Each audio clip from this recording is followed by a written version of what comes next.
We are big fans of the regular Taycan already here at Carbuyer, but now Porsche have introduced this, the Taycan Cross Turismo, which is basically a shorter, better name for the Taycan that is also an estate car and does a little bit of gentle off-roading. Now, with the introduction of this car, that now means that there are two electric estate cars currently on the market, this one and the MG5. Although, if you're going to consider the MG5, I very much doubt you're going to consider this one as well. So the question is an electric estate car better than an electric SUV? And is this Cross Turismo version worth the few extra £1,000 over the regular Taycan? Well, I'll tell you what, I'll do you a deal. If you subscribe to the Carbuyer YouTube channel, click on the bell icon and tap like, then I'll tell you everything you need to know. I mean, I'm probably going to tell you anyway, because that's my job. So, but I would just really like it if you subscribed anyway, because that's just really, I'd really appreciate it. Thanks, bye. For now, the Cross Turismo isn't available in the same entry-level rear-wheel drive spec as the Saloon, and all versions come with the bigger of the two Taycan batteries. As well as the extra boot space and additional headroom afforded by the higher roofline, the Cross Turismo has up to 30mm extra ground clearance, plus extra body cladding to protect it from dirt and gravel. Despite the extra bodywork and the car's already significant weight, it's impressive that the range and excellent performance of the regular Taycan are all but identical for the Cross Turismo. Now, the model that we have here is the 4S, which has 483 brake horsepower, or 563 if you're going to use launch control. So yeah, it is as quick in a straight line as you might expect. Officially, it takes 4.1 seconds to do 0 to 62, which let's test this out, because I've got a feeling it's a little bit quicker, you know. I mean, it feels a lot quicker when I did this earlier. Okay, we are at 0. Let's go to 62. Go! That feels quick, that feels quick, that feels quick. That feels quicker than 4.1. Big deal, I hear you say. Because a lot of electric cars are very quick in a straight line. We're used to that now. And yes, you're absolutely right. But that is not where the performance ends on this car. Because I don't think there is another electric car that is as satisfying to drive as this one. I mean, as the Porsche Taycan and this Cross Turismo version.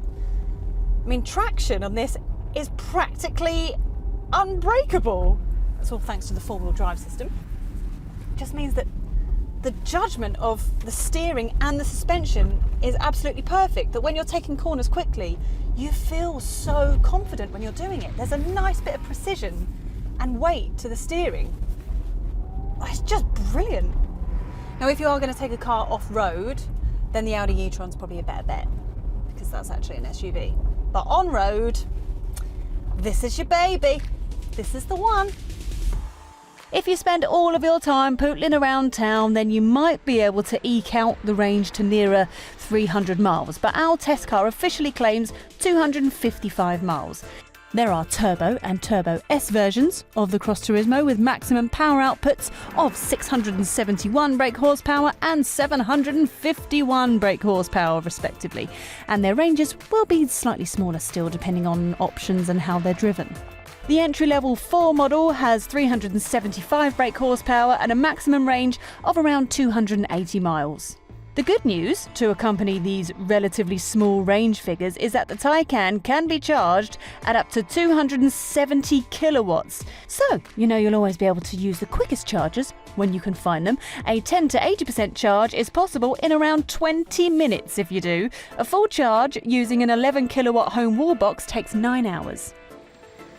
Now, this car also has the optional rear wheel steering, so it means when you're manoeuvring at slow speeds it makes it that little bit easier, but also it makes it feel more stable when you're taking corners quickly. Now, despite the awesome handling and the just brilliant body control, Porsche have also added softer suspension to the Cross Turismo version. Now, that is because, well, if you're the sort of person that wants to take this car down a track, across and over a field, then it's perfect for that. But that change also means that on-road, it just feels a lot smoother as well. It handles the lumps and bumps and the cracks and potholes and stuff a lot better.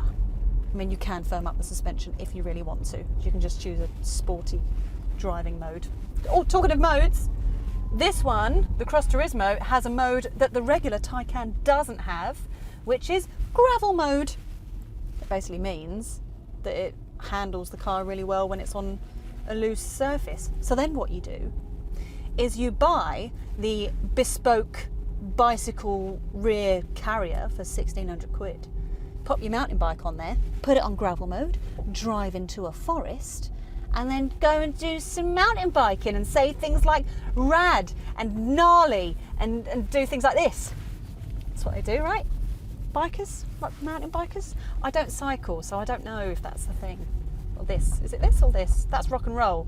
That's rad biking. I don't know. Talk of practicalities like bike racks leads us nicely onto the Cross Turismo's key selling point, which is the bigger boot. There's 446 litres of space, which is a very handy upgrade over the 366 litres in the saloon version of the Taycan. Fold the rear seats down and there's 1,212 litres to play with. You also get 84 litres of space in the frunk, otherwise known as the storage space underneath the bonnet. Now, talking of sheer extra space, we have to mention the boot, because the Cross Turismo is just a lot easier to live with because it's got the hatchback boot opening rather than the saloon boot opening that the regular Taycan has. So it makes it a lot easier to get heavier and more awkward stuff inside the car. Plus, you've got some very handy things in here. You've got a couple of tether points, some elastic bits to hold things in place, little 12-volt socket there as well. Oh, and electrically powered, wouldn't you know?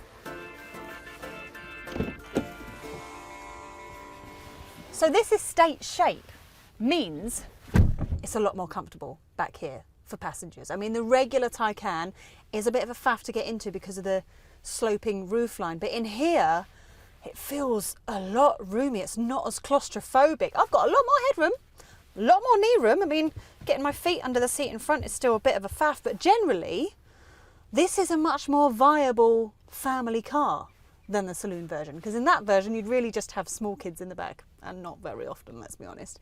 Oh, and if you're going to opt for the panoramic sunroof, that's 1,100 quid, but totally worth it because it makes everything feel a lot more airy and a lot more big, if you will. Oh, and when you buy the car, if you want the middle seat, let them know, because this seatbelt is going to cost you an extra 300 quid.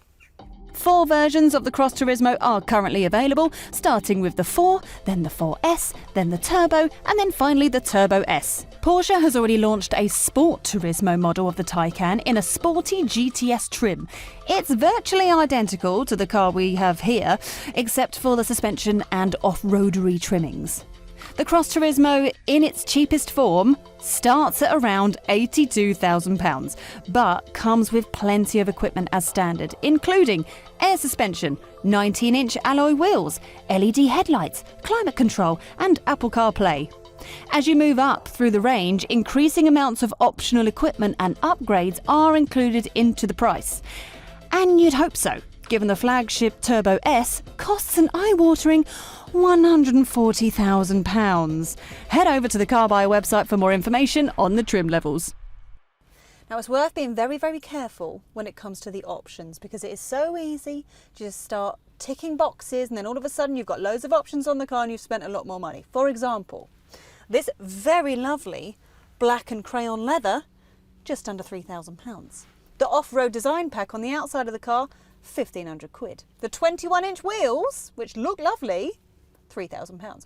All in all, this car has around £24,000 worth of optional extras, which is a lot of money. But it's such a lovely car!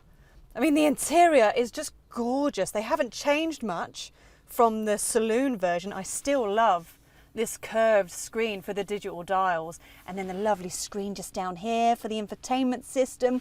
And I'm not going to moan about the lack of twiddly-doos and stuff, because yeah, it's a touch screen for climate controls, but it's really satisfying to press. It kind of feels like buttons anyway. Oh, even the passenger gets a screen, which is another optional extra. Very expensive one at that, but still kind of cool. These seats are very, very comfy. Steering wheel feels really nice. I'm a very big fan of the driving position in Porsches. I mean, this just feels so great. It's such an expensive car, but also feels like an expensive car. I love this car. Okay, so there's clearly nothing wrong with the interior, but what are the deal makers and deal breakers for the Porsche Taycan Cross Turismo? There isn't a faster estate car than this on sale today, and the handling means it's so fun on a twisty road too. The Taycan feels like a truly luxurious product that is built to last. The extra space of the Cross Turismo makes this version of the Taycan much more suitable as a family car. You may save money on fuel, but that doesn't detract from the Cross Turismo's high starting price or the costs of the optional equipment. With this Cross Turismo, what Porsche have done have basically fixed one of the very few weaknesses of the regular Taycan, namely practicality. It's just as fun to drive, you've got a lot more space in the back and in the boot.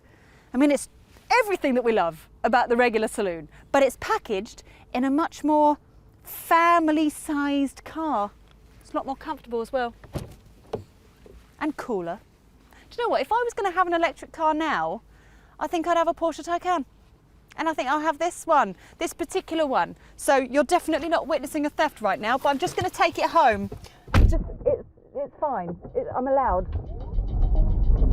Looking for a high-performance electric car? If so, check out our review of the Audi e-tron GT and our electric cars playlist. Thanks for watching.